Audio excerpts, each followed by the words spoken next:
నమస్తే నేను క్రాంతి. జెర్సీ ఈ టైటిల్ రిలీజ్ అయినప్పటి నుంచి ట్రైలర్ రిలీజ్ అయ్యేంత వరకు కూడా మనకి ఒక క్యూరియాసిటీ అనేది క్రియేట్ చేసింది ఖచ్చితంగా. అండ్ ఈ ట్రైలర్ చూసిన తర్వాత ప్రతి ఆడియన్ దీనికి కనెక్ట్ అవుతున్నారు. హార్ట్ టచింగ్ మూవీ అని ప్రతి ఒక్కళ్ళు దీన్ని ప్రశంసిస్తున్నారు. ట్రైలర్లోనే మరి ఇన్ని ఎలిమెంట్స్ ఉంటే సినిమా ఎలా ఉండబోతోంది, నాని క్యారెక్టరైజేషన్ ఎలా ఉండబోతోంది, క్రికెటర్గా ఫస్ట్ టైం ఆన్ స్క్రీన్ కనిపించబోతున్నారు మనకి, ఇంకా అదర్ ఎలిమెంట్స్ ఏమేమి ఉన్నాయి ఈ మూవీలో, ఆ విశేషాలన్నీ నానితో మాట్లాడదాం. హాయ్ అర్జున్. హలో అండి, హాయ్. I like that. ప్రస్తుతం మీ అర్జున్నే.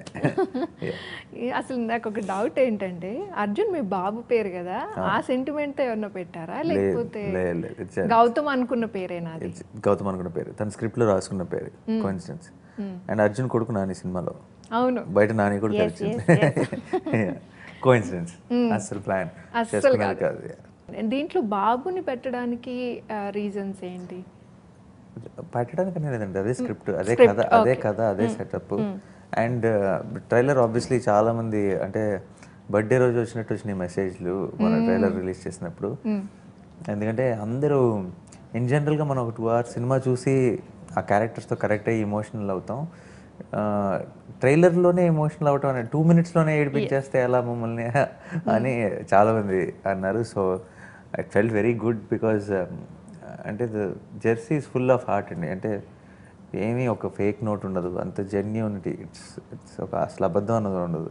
ఎమోషన్స్ కానీ, రిలేషన్షిప్స్ కానీ, వాళ్ళు మాట్లాడే మాటలు కానీ, వాళ్ళు చేసే పనులు కానీ, ఎక్కడ ఏది అబద్ధం ఉండదు. మిమ్మల్ని ఏదో ఒక సినిమా అంటే ఏం చేస్తే బాగుంటుంది అన్న ఆలోచన ఉండదు. ఒక కథ, ఆ కథను మేము అందరం నమ్మాము, అది చెప్పాలన్న ఒక హానెస్టీ మాత్రమే ఉంటుంది. సో అందులోంచి పుట్టుకొచ్చిన క్యారెక్టర్స్ అన్నీ, ఆ బాబు కానీ తను కానీ ఎవరైనా సరే. క్రికెట్ కాన్సెప్ట్ ఎందుకు తీసుకున్నారు?